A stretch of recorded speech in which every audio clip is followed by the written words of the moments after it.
Here we go, guys. Something new this week. We're actually having a bit of a review of the weekend disaster that last weekend was, Tone. Mate, fair dinkum, it was a Barry Crocker. Oh, it was a shocker. Yep, no doubt, no doubt. I mean, what can you do? These country tracks out there in the sticks, good horses and shocking jockeys, Yeah, what can you do? I'm all for the Ballarat Cup being maybe a standalone meet, but I don't know why they've moved it from the from the Wednesday to the Saturday. I don't know, mate. All those there were fields of 16, 17, 18 horses on Ballarat. I just don't think the track handled that amount of. I saw one race. It was the Charge of the Light Brigade around the corner, mate. Yeah, they're all bunched up too much. Nobody can get a run. It's all those fucking Victorian jockeys, isn't it? They all go for that dream run, don't they? The one out on the rail, one back on the rail.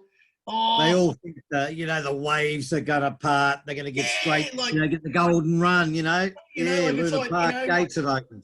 Moses is on the corner, and it's all just going to peel out. I'm just going to run through, and it's just a joke, isn't it? Victorian racing is, I don't know. I think it's been happening like that for a couple of years now. It's atrocious.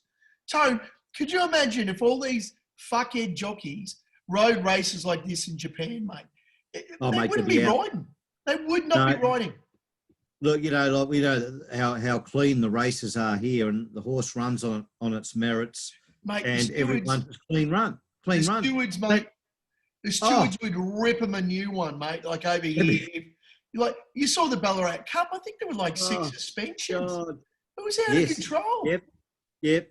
Oh, God. Talk about the man from Snowy River. Oh, mate. The cult from Old Regret. Jesus Christ. It was atrocious. And I've never seen a race, especially Victorian racing, Hong Kong, Japan, even the UK. No one sits and sprints as much as they do in Victoria. Nah, it's like a bike race gone mad. Yeah, they just don't. They're not clean. Everybody's all the jockeys are fucking off. Michael Rod's back to Queensland, back to where he started. Chris Caserta, don't mention Chris Caserta, but even he's off. He's only 25 years old, and he's had enough of Victorian racing. You can't get an opportunity to ride. Look at Geelong on Sunday. It was Sunday. It was absolutely decimated. It was a heavy track. All of a sudden, there were 120 noms and there were 44 that ran. So, more than half the fields were scratched because of the condition of the track. Victorian racing, something's a bit off, I reckon. Something's a bit off. Yeah, that's for sure. Yeah, it's been off for a while. Like you said, if they're racing over here, after a race, there'd probably be 2 jockeys who can ride the next because the rest... That's right. Over here, mate, if they rode Cancerous Craig and Diarrhea Damien and all these pricks, mate, there wouldn't be a jockey left to race because, they wouldn't stand for it. They wouldn't stand for it. Long time. I know we're talking a little bit about Japan versus Victoria especially, but over here, there's a sense of respect and duty, not only to the horse, but to the owners. If your horse is a front runner, you're at the front. If you're a midfielder and you're going to run home a little bit, you're in the midfield and you're going to run home a little bit. And if you're a back marker, you're a back marker. Now, if you ride your horse any other way, you're going to be suspended. That's it. Yep. You can't ride it upside down. You can't take off and go to the front. You just can't do all these crazy things that these Victorian jocks just do every fucking second race. And you watch every race here, and every race is run cleanly. Yeah, mate. Run clean, All right, let's try to review the shit that happened. We had the quaddie in Ballarat. I don't think we got one leg, to tell you the truth. The first leg, I think we got second with Kaplumpich, but then, of course, Cancerous Craig, he was just too far back, didn't give it a chance. The winner, Skidor, how do you find this horse, Tone? It hasn't won in over 2 years. Fuck, well, the only place it's gonna win is in the country in a race that it shouldn't, and that's exactly what it did. Yeah. It's very ordinary to say the least, isn't it? Damien Lane, very good jockey. Maybe we might have to do one in Hong Kong, mate. Just back the jockey. Don't worry about the horse or the number. Hey, that's right, yeah. Serengeti was scratched. A bit of a shame. The second leg were absolutely, mate, I wouldn't have found Irish Flame the winner of the Ballarat Cup, even if we had 5 picks each. Yeah, well, I didn't really rate that either, you know. Couldn't see that getting up there. I thought, you did well, Tone. You found Gamekeeper beaten under just over a neck. Really good ride. But again, absolutely, there were horses every which way around the bend. There were horses getting cut. You know, poor old Harlem. I know Kansas Craig. He's Willowed himself because old Harlem, it looked like he was about ready to win last week, and he just couldn't get a crack at him in the end. So, but you know, put a line through Harlem, I reckon. Stacey Bond, completely hopeless. Oh, flash in the pan. That was at the other week there, won by mistake. Yeah, this week, you're dumber than a bag of hammers. You know, no good. I think there's a lot of horses in this race we have to put a line through. I think Kiwi were all on. Absolutely shocking. Pakadali, shocking. Junipel looks like it's absolutely cooked. Plain CL, another shocking run. Odeon, absolutely cooked. And WT, I don't understand why Patrick Payne's running this horse every week in a country cup. It's fucked. Fair to remember, very stiff, but geez, poor old Mark Zara had to do everything to try and get every answer out of this thing because at the bend, you wouldn't have put your money on it. Nah, it was looking pretty in a bit of strife there, wasn't it? Wasn't looking real good. Gamekeeper was a good run. Massive. But the rest, nah. That's there. Biggest bet of the day, Kansas Craig on the Astrologist. I've got a partnership with this horse because one of, you know, a couple of my mates own it. I've got a part in it. I'm sharing it. Shout out to Robbie and Big Chad. Biggest tip in Australia for the day, the Laydown Mazee, the Dorothy Dixar, whatever you want to fucking say. This is the winner. Willo has it, I don't know, I think he started it at fucking Werribee. Started its run so far from Ballarat, it wasn't funny. Didn't give it a chance at all. No. Well, it was going to be my lay of the day, the Astrologist, but, you know, like only because of, you know, the criminal being on it. Right. Because the horse isn't a bad horse, but when you got a monkey, I think the criminal's got another investment property out of this because the amount of money on the Astrologist on the corporates, you know, I'm not saying he pulls them, but fucking hell, I don't know what he was doing that far back. Shocking, yep.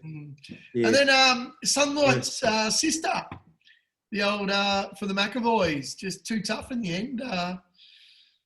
She's hard to catch. Yes, another one that you just Sunlight's sister, hard to catch. Yeah. And then in the last, you know, our 5th pick was Titan Blinders. Johnny Allen gave it a peach, stole the race, stacked them up as they all do, these fucking villainous little pricks. They just stack and then sprint. And, you know, if you're a back marker, you got zero chance, especially at Ballarat, because you've got to go so wide around that bend. It's only a tight little track.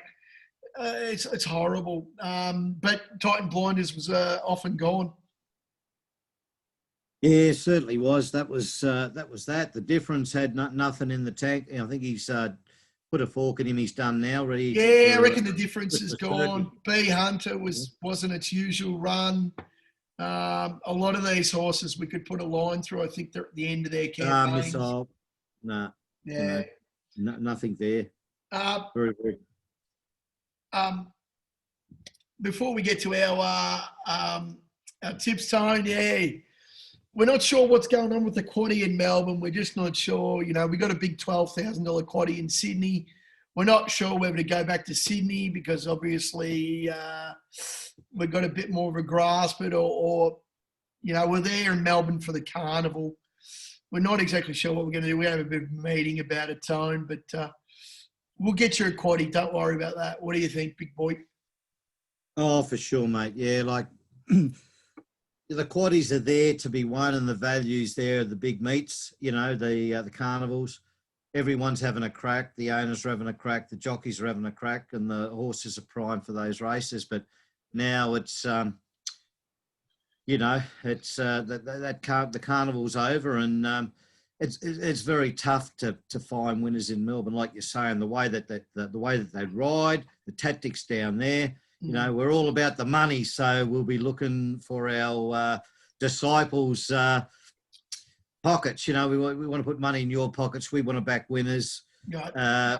You know, so we're going to have to look. We'll be looking further afield, and if there's a quaddie somewhere, well, we'll put it on. If there's not, well, we won't, will we? Like that's the thing. Yeah.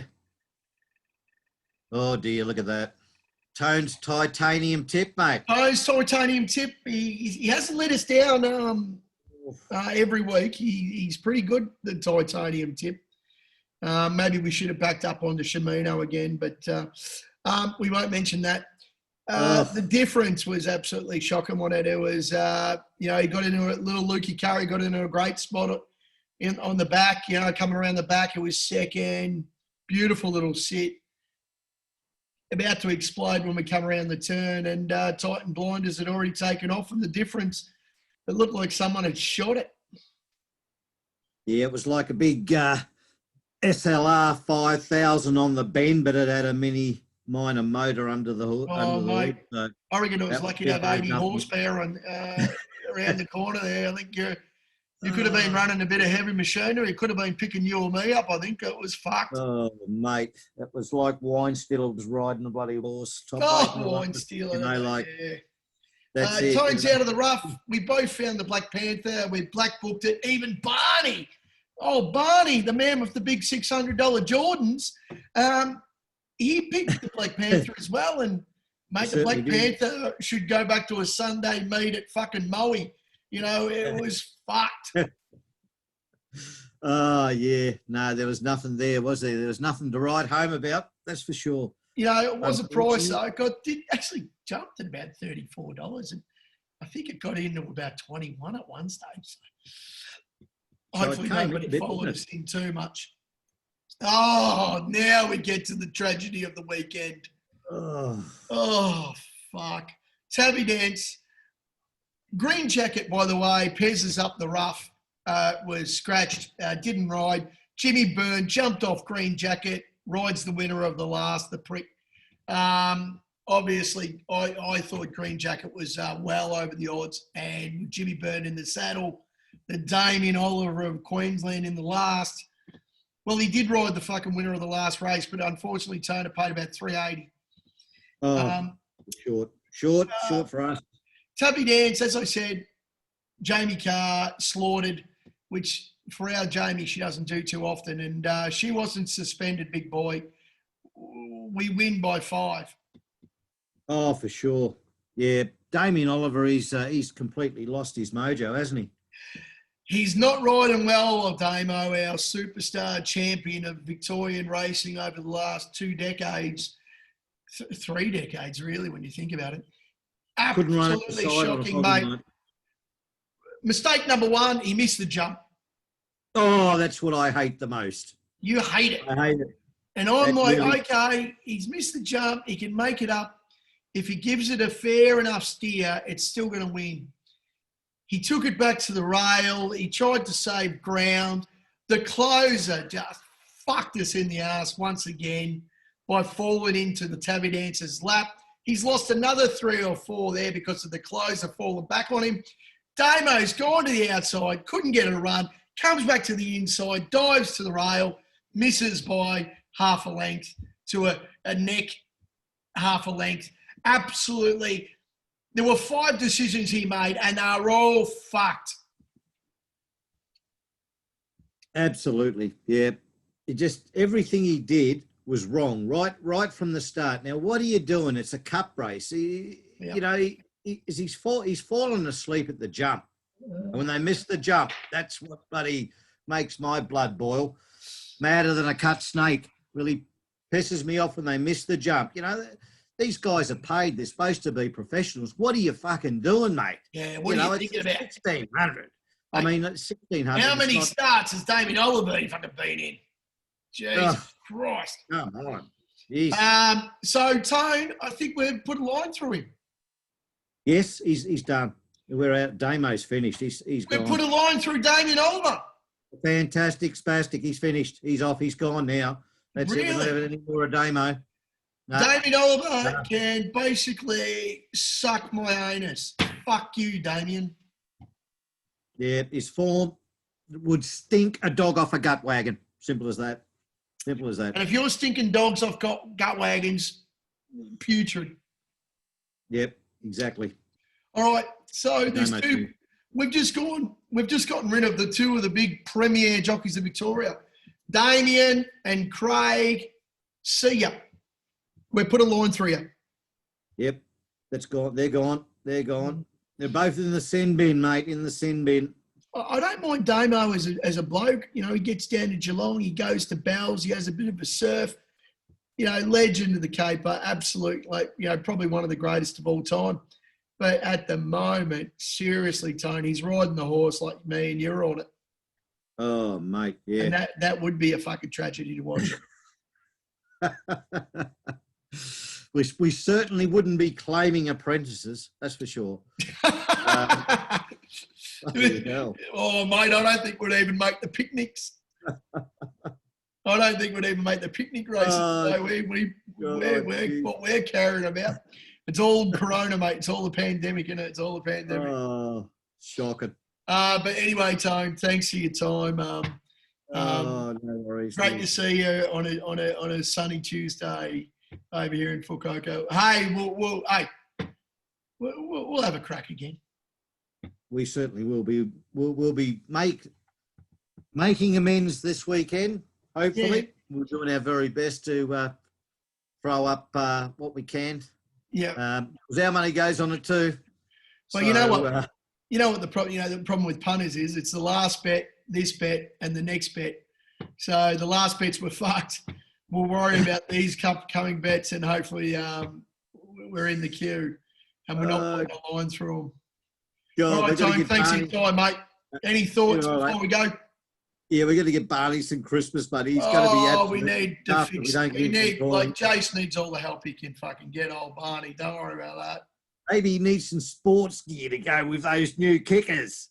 Oh, hey? Mate, hey, I'll tell you one story the other way. There's this bloke called Danny at work at the casino there in Cairns, and Barney's the big fucking boss man now. He's the big boss man. And then this bloke, this young bloke, not young bloke, he's a bit of an old bloke now, goes to Jace. He goes to Barney. Hey, Barney, I wouldn't wear those Jordans out in Cairns either. You'll get knocked on the head. And Barney's like, who told you about the Jordans? He goes, I want to put a line through it. We're doing community service announcements now. Anyone in Cairns, I'll let you know. Let me know if you want a new pair of Jordans, because when Jace goes out, he goes out. As Weinstiller would say, he goes out, out. Out, out. Out, out. Not out. He goes out, out. All right, Tone. Well done, mate. Put a line through it. Thanks for coming in, mate. Good luck. Hopefully this week we're back on board. Certainly. Yep. 2 presents for you, Tone. 1, Damien Oliver. 2, of course, Craig. Beautiful. Great. Fantastic. Think of the money we'll save. Everyone will save. Oh. Excellent. All right, mate. Cheers, bud. Yep. See ya. Oh, boy. Bye.